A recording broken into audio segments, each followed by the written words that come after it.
கல் தோன்றி மண் தோன்றா காலத்தே வாளொடு முன் தோன்றிய மூத்த குடி தமிழ்குடி.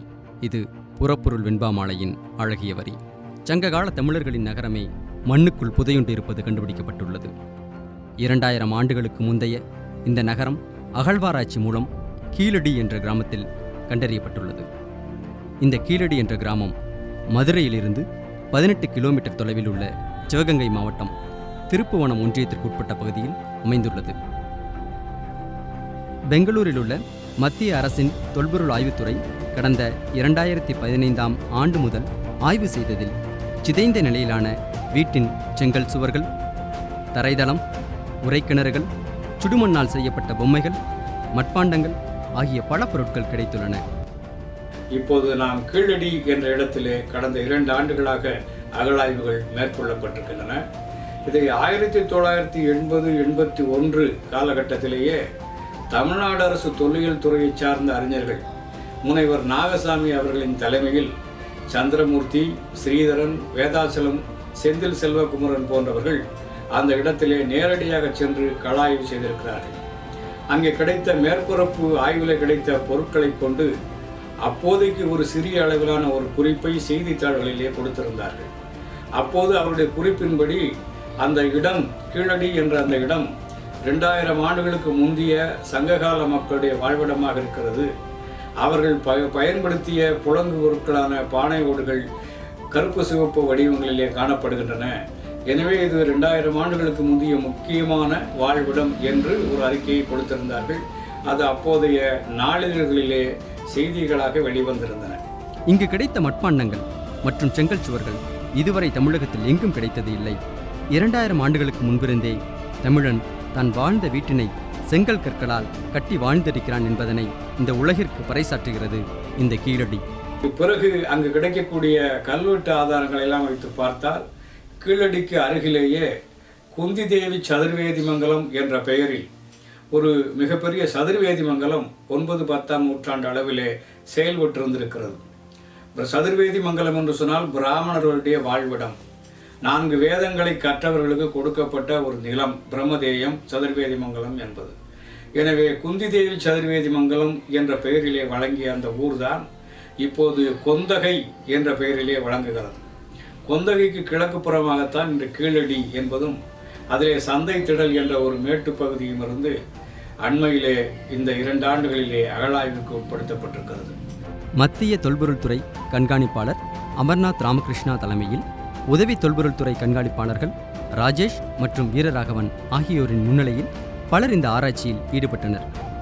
இந்த குழு வைகையாறு உற்பத்தியாகும் தேனி மாவட்டம் வருஷநாடு பகுதிகளில் இருந்து வைகையாறு முடியும் இடமான ராமநாதபுரம் மாவட்டம் அழகன்குளம் வரை சுமார் 250 கிலோமீட்டர் தூரம் வரை, ஆற்றங்கரையின் இருபுறத்திலும் சுமார் 5 கிலோமீட்டர் தூரம் வரை ஆய்வு பகுதியாக எடுத்துக்கொண்டு ஆய்வு மேற்கொள்ளப்பட்டது.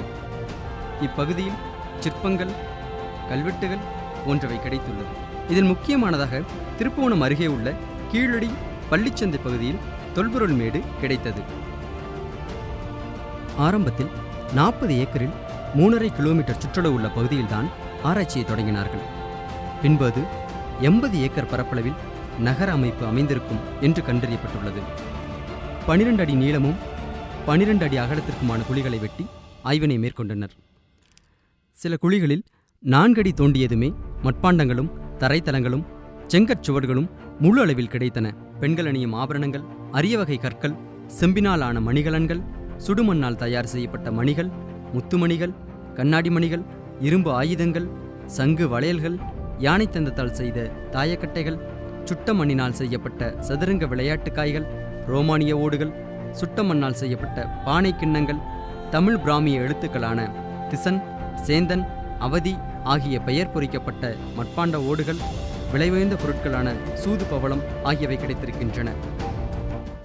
அவர்கள் ஒன்றை தெளிவாக சொல்ல முடியும், அவர்கள் கல்வி அறிவு பெற்ற சமுதாயமாக அந்த சமுதாயம் இருந்தது. ஏனென்றால் 71 பானை ஓடுகளிலே எழுத்து பொறிப்புகள் இருக்கின்றன என்று சொன்னால் சாதாரண மக்கள் மத்தியில் கூட கல்வியறிவு எழுத்தறிவு சென்றிருக்கிறது என்று சொன்னால் இந்த காலத்து நாகரிக மக்கள் தமிழில் எழுத்தறிவு பெற்றிருந்தார்கள் என்பது உறுதியாக சொல்ல முடியும். நாணய புழக்கம் அவரிடத்தில் இருந்தது என்பதனாலே வணிகம் இருந்தது என்றும் சொல்ல முடியும். ஏனென்றால் பெருவழுதி என்று பெயர் குறித்த நாணயம், பிற்கால பாண்டியர் காலத்து நாணயம், ராஜராஜ சோழன் காலத்து நாணயமும் கிடைத்திருக்கின்ற காரணத்தாலே இந்த இடத்திலே சங்க காலம் தொடங்கி 10ஆம் நூற்றாண்டு வரை, கிபி 10ஆம் நூற்றாண்டு வரையான வாழ்வியல் தடயங்கள் கிடைத்திருக்கின்றன. இங்கு சிறப்பாக கருதப்பட வேண்டியது இங்குள்ள கட்டிடப் பகுதிகள்தான். தமிழகத்திலேயே இங்குதான் பெரிய அளவில் சங்க காலத்தைச் சார்ந்த கட்டிட அமைப்பு கிடைக்கப்பெற்றுள்ளது. கட்டிடங்கள் அனைத்தும் சுட்ட செங்கற்களால் மற்றும் ஒரே அளவுகளோடு உடைய செங்கற்களால் கட்டப்பட்டுள்ளது. செங்கல்களால் ஆன பல தொட்டிகளும் அவற்றிற்கு நீர் கொண்டு வருவதற்கான செங்கலால் அமைக்கப்பட்ட வாய்க்கால்களும் கண்டறியப்பட்டுள்ளது. இது ஒரு தொழிற்கூடமாக இருந்திருக்கலாம் என்று கருதப்படுகிறது. அவருடைய நெசவு போன்ற தொழில்களை செய்திருக்கிறார்கள் என்பதை அங்கு இருக்கக்கூடிய அந்த தக்கிளி போன்ற பொருட்களால் நாம் அறிகிறோம். அது தவிர சுடுமண் பொம்மைகளை செய்கின்ற கலையை கற்றிருந்திருக்கிறார்கள்.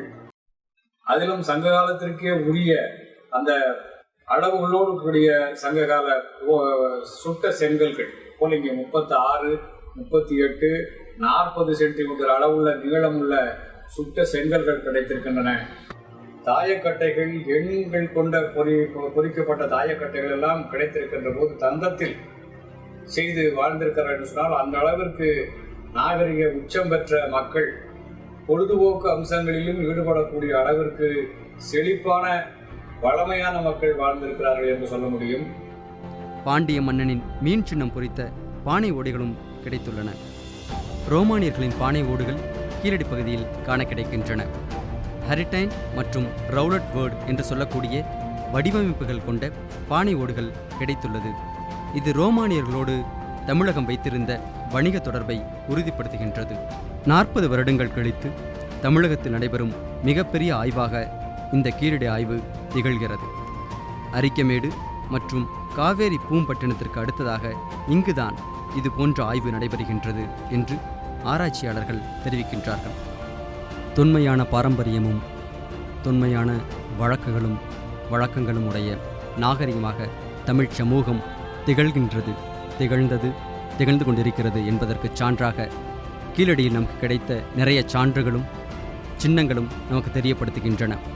வரலாற்றை மீளாய்வு செய்வதற்கும் வரலாற்றை மறுபடியும் சென்று பார்ப்பதற்குமான தளமாக இந்த கீழடி இருக்கும் என்பது வரலாற்றில் உண்மையாக இருக்கின்றது. மேலும் இது போன்ற ஆய்வுகள் நமது அரசால் நிகழ்த்தப்பட வேண்டும். மேலும் பல உண்மைகள் இந்த மக்களுக்கு தெரியப்படுத்த வேண்டும் என்பது இந்த ஆவணப்படத்தின் முக்கிய நோக்கமாக இருக்கிறது.